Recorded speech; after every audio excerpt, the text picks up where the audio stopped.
हम सब जानते हैं कि महायोगी गोरखनाथ विश्वविद्यालय ने अपना लोगो जो प्रस्तुत किया है उसमें अपने उद्देश्य को भी स्पष्ट कर दिया है। लोगों का स्पष्ट उद्देश्य ऋग्वेद के पंचम मंडल का वो मंत्र है जो हमें स्वस्ति पंथा मनुचरेम का उद्घोष हम सब के लिए करता है। यानी हम सूर्य और चंद्र की तरह लोक मंगलगामी बने, लोक कल्याण के पथ के अनुगामी बने। यानी हम सबका ध्येय लोक कल्याण होना चाहिए। यानी महाराणा प्रताप शिक्षा परिषद हो या महायोगी गोरखनाथ विश्वविद्यालय, यह दुनिया के सबसे प्राचीन ग्रंथ कहे जाने वाले ऋग्वेद के इस मंत्र को अपने जीवन का हिस्सा बना करके उसमें आत्मसात होते हुए हम लोक मंगल के लिए, लोक कल्याण के लिए अपने आप को समर्पित करते हुए कार्य करेंगे।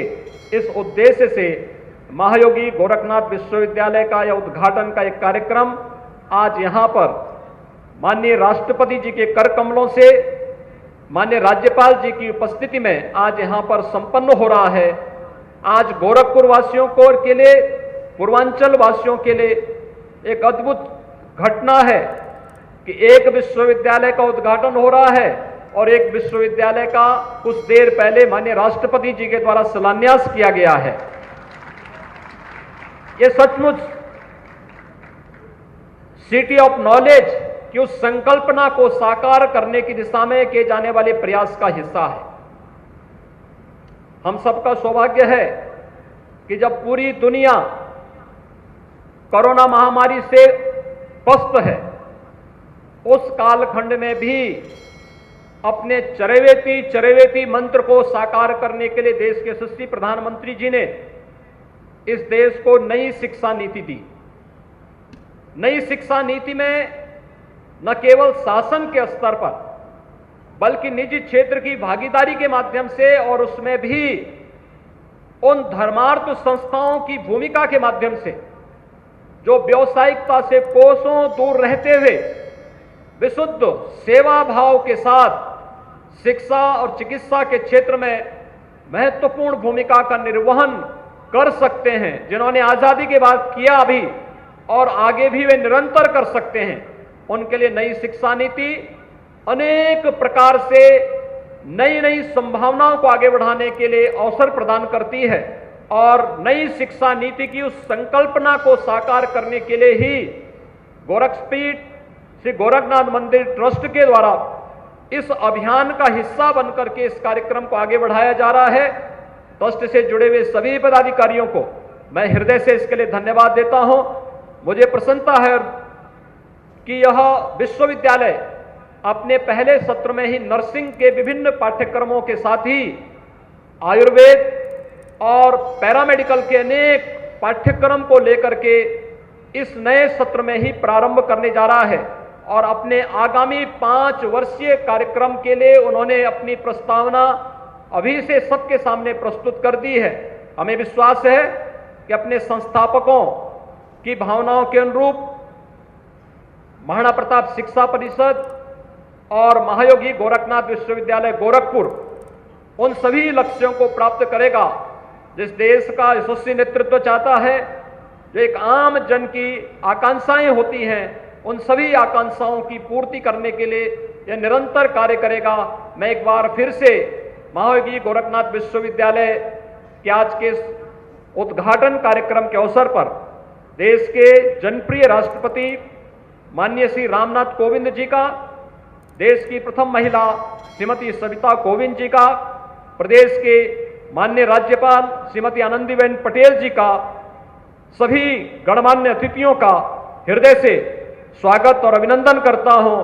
और महाराणा प्रताप शिक्षा परिषद गोरखपुर नागरिकों और पूर्वी उत्तर प्रदेश के सभी नागरिकों को इस कार्यक्रम के लिए हृदय से बधाई देता हूं, शुभकामनाएं देता हूं।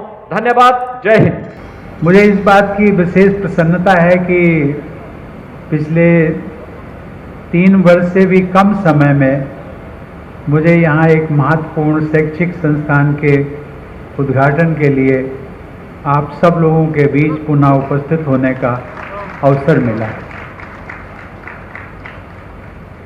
अपनी पिछली गोरखपुर यात्रा, जिसका उल्लेख मुख्यमंत्री जी ने भी किया, हमारी राज्यपाल महोदया ने भी किया, पिछली गोरखपुर यात्रा के दौरान जो 10 दिसंबर 2018 को महाराणा प्रताप शिक्षा परिषद के संस्थापक सप्ताह समारोह में मैंने ये विश्वास व्यक्त किया था कि गोरखपुर को सिटी ऑफ नॉलेज के रूप में विकसित करने का लक्ष्य प्राप्त किया जाएगा। मुझे प्रसन्नता इस बात की है कि जो मैंने विश्वास दिसंबर 2018 को व्यक्त किया था, वो मेरा विश्वास आज मुझे सच होता हुआ दिख रहा है।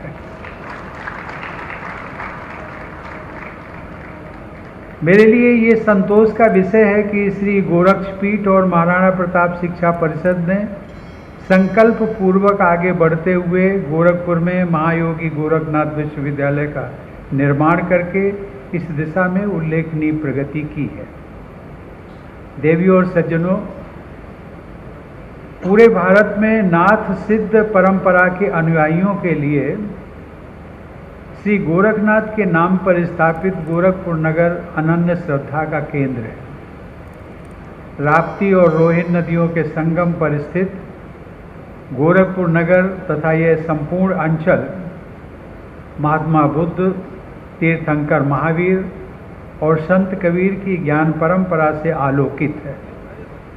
ये धरती गुरु गोरखनाथ से लेकर महंत दिग्विजयनाथ तथा महंत अवैधनाथ की पावन तपस्थली रही है और बाबा राघव दास, श्री हनुमान प्रसाद पोद्दार, क्रांतिकारी राम प्रसाद बिस्मिल, साहित्यकार प्रेमचंद, रघुपति सहाय फिराक गोरखपुरी एवं विद्यानिवास मिश्र की स्मृतियों से सुरभित